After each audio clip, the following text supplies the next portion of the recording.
everybody, welcome back to The Shed. I'm Troy, this is Dave. Howdy. Today we're talking about the top 3 worst cover songs of all time. But before we get started, I want you to leave your picks below and see if they match ours. And also make sure to subscribe to the channel.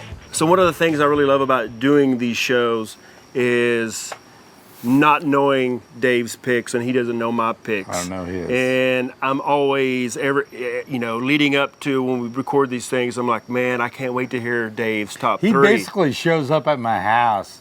We shoot this in the shed, and we have our own picks, individual from each other. And we don't talk about it. We don't talk about it. We don't know what they are. I don't know what his is. He doesn't know what mine are. Yeah, that makes it fun. Makes it fun. So why don't you start off? What's your number 3? All right, my number 3 is Madonna doing American Pie. Bye, bye, Miss American Pie. Drove my Chevy to the levee. Wow. I don't know if I've heard that, but it's got to be pretty bad. It's not really bad. You know, the thing about it is she recorded it, I think in 2000. It was like 20-something years ago. And I think she had a movie that she was in, but I think Madonna wanted to do something that was like turn of the century, so she picked a classic American song. Of course, the original is by Don McLean. So bye bye, Miss American Pie. Drove my Chevy to the. And her version is, first of all, much shorter than Don McLean's version. Yeah, 'cause that's a long song. That's a long song.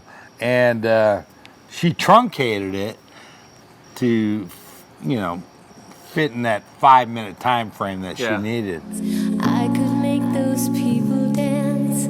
She sang okay, but it was kind of weird because she was writhing. She still, it was 20 years ago, so she still kind of had it going on. But she's probably like in her early 40s.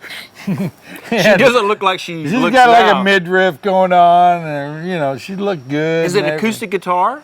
Is it guitar? Or is no, it it's almost like a techno version of American Pie.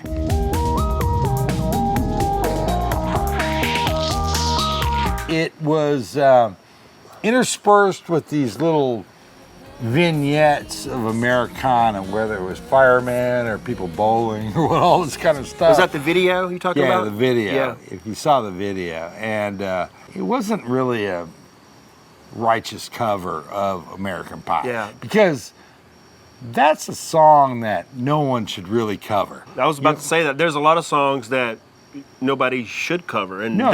that's why we have this list. I know. And I gotta say that American Pie is one of those songs that says, sit on a mantle somewhere and say, just leave it alone, but she did. I know when you're in love with him, 'cause I saw you dancing in the gym. I'm not saying she did a terrible job on it, but Nothing- half the lyrics are gone out of that song. Yeah. So you don't even take, Don McLean did it.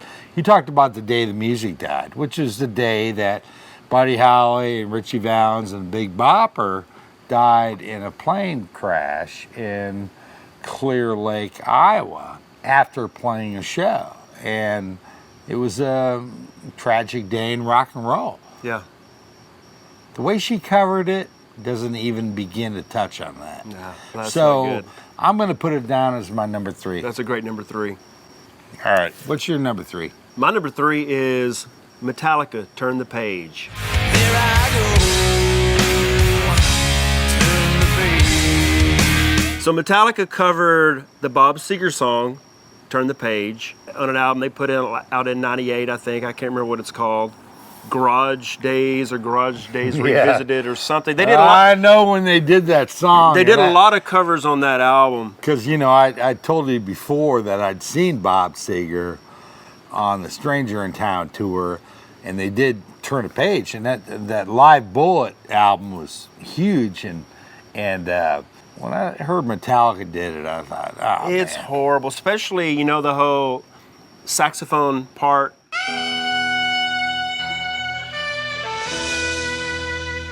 They played it with guitar. Kirk Hammett played it on the guitar, Yeah. and it just sounds thin and weak.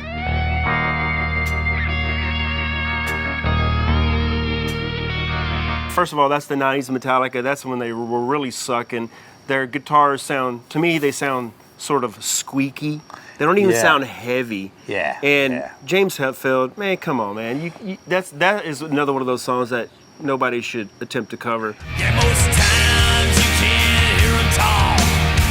Other times you get I so agree with you on that because I remember when the Metallica, I was never really a big Metallica fan, but I could appreciate some of their stuff. But when they did that, Yeah. I was like, oh man, they're reaching.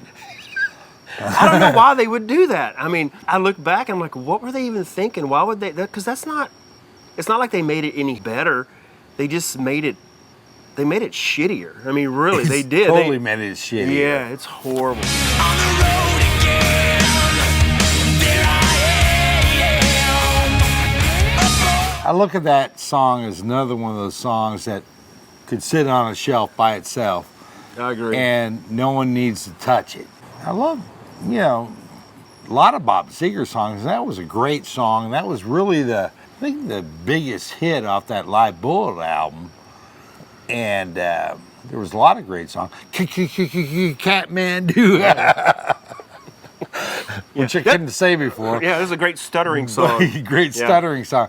Yeah, I think that's definitely worthy of one of the shittiest covered songs.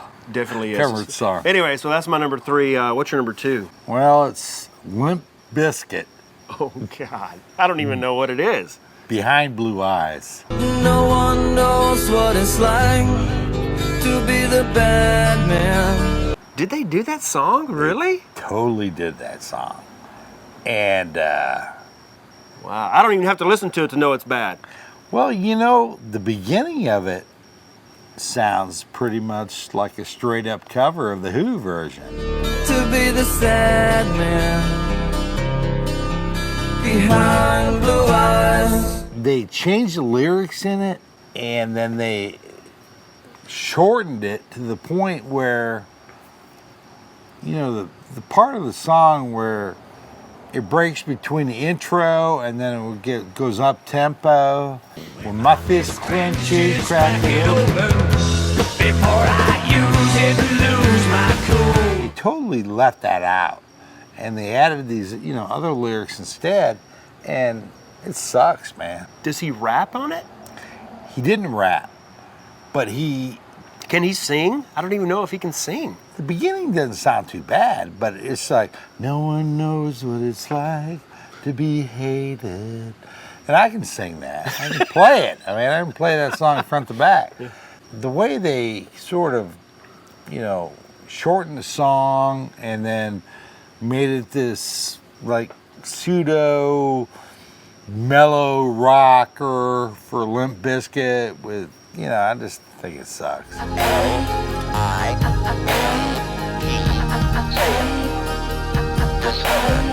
But so that's my number 2. That's probably a great number 2. I'm scared to even listen to it now. Well, it's not gonna wreck your ears, but it's Fred Durst needs to stick to his own shit Yeah.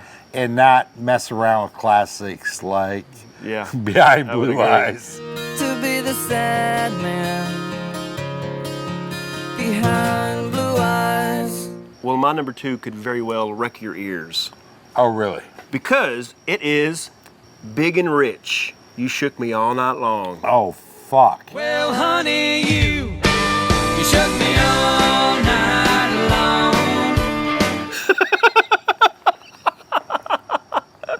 First of all, I don't like those guys.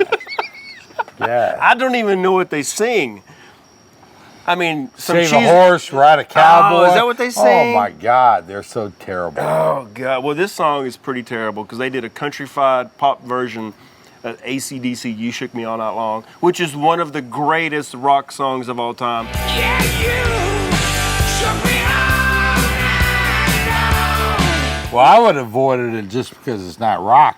But if Big and Rich always try to toe that line between, pop country and a They little are. bit of rock and roll, but they suck. Man, it's cheesy as hell. Had to cool me down to take another round. Now I'm back in the ring to take another swing. It's horrible. I don't even know what else to say about it, really. I mean, it's just, first of all, Big and Rich. What kind of a name is that? Who's big and who's rich? Well, the big guy's big. And the rich guy's rich, I the guess? short guy's rich. I guess so, yeah. Anyway, well, that's my number 2. What's your number, are we to number 1? Yeah, I think It's number 1? All right, what's your Numero number 1? uno. Here we go. Numero uno, what's your number 1? Oh, Troy, probably not going to like this, but my number 1. Can I guess? Can I guess what it is? Yes. I can guess. Okay. Let me see. It's probably. Is it Poison? Is it Poison? No Poison. Warrant. Is it in that decade? It's in that vein. Let's see. I bet it's Motley Crue. Smoking in the boys' room. Got it. You ever seem to have one of those days when everyone's on your case from your teacher all the way down to your best girlfriend? I knew it. I knew it. Well, you know, that song was originally recorded by Brownsville Station in 1973. Sitting in the classroom thinking it's a drag.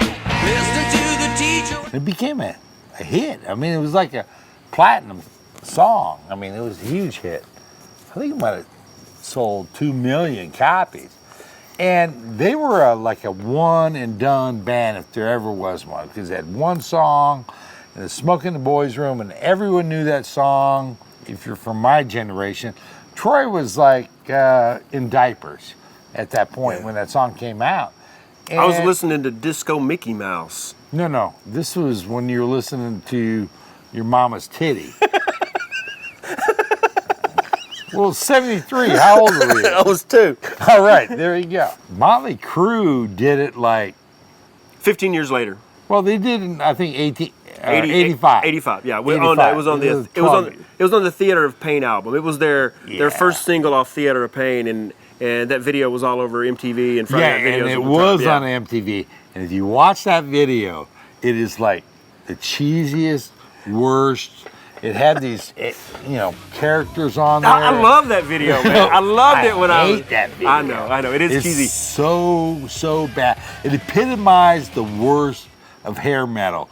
And it was one of those songs that I understand could have been covered. Yeah. And I'm surprised more people haven't covered that song, because it's a great song. It's a great rocking song, yeah. Great rocking song. But Motley Crue didn't do it justice. Smoking in the boys' room. Smoking in the boys' room. They did a terrible job on that song. And of course, it's no surprise if you watch this channel that my feelings about Motley Crue are pretty well They're his known. favorite band of all time. He just doesn't want to admit They're it. my least favorite band of all time. But I understand that they probably covered it for a reason, because it kind of fit into the, zeitgeist of whatever they're trying to do. Yeah. But they sucked at it. Yeah. And it really, really was a terrible cover, and it was a terrible video. You got to watch the video, man. It's just like so stupid. Smoking ain't allowed in school. That's my number 1. Well, I liked that video because I was like 14 when it came out. And anyway, I know that was not a very good album. Theater of Pain doesn't compare to Shout at the Devil. Shout at the Devil's a good, heavy, hard rocking album. Vince Neil couldn't sing then, he can't sing now. But, I like some Motley Crue every once in a while. All right. All right, well, we'll go to my number 1. What's your number 1? Well, my number 1 is by another artist who's not a rock artist. Really? Yeah. It's William Shatner, Lucy in the Sky with Diamonds. Picture yourself in a boat on a river. Dude. if I knew we could go that route, I mean, William Shatner had a whole album. I know, yeah. That was just like full of all these incredibly bad songs. And Leonard Nimoy did an album. Did he too. really? Oh yeah. It's not clinging to the rocks and ivy, climbing on their columns now that binds me. What's wrong with some of these people wanting to do these songs? Like, he doesn't even sing. The music, he just kind of like, he talks the lyrics. Yeah, and yeah. It's so bad. It's horrible. I mean, it's like you said on a previous episode when we talked about Metallica doing that album Lulu. Yeah, Lulu. It's with Lou Reed. Yeah. We're just talking through it. You said it was unlistenable, and this song is unlistenable. Cellophane flowers of yellow and green towering over your head. I don't know who would buy this album. I don't know who would actually take a CD or go on Spotify or whatever and actually listen to this song. I mean, what a bad idea.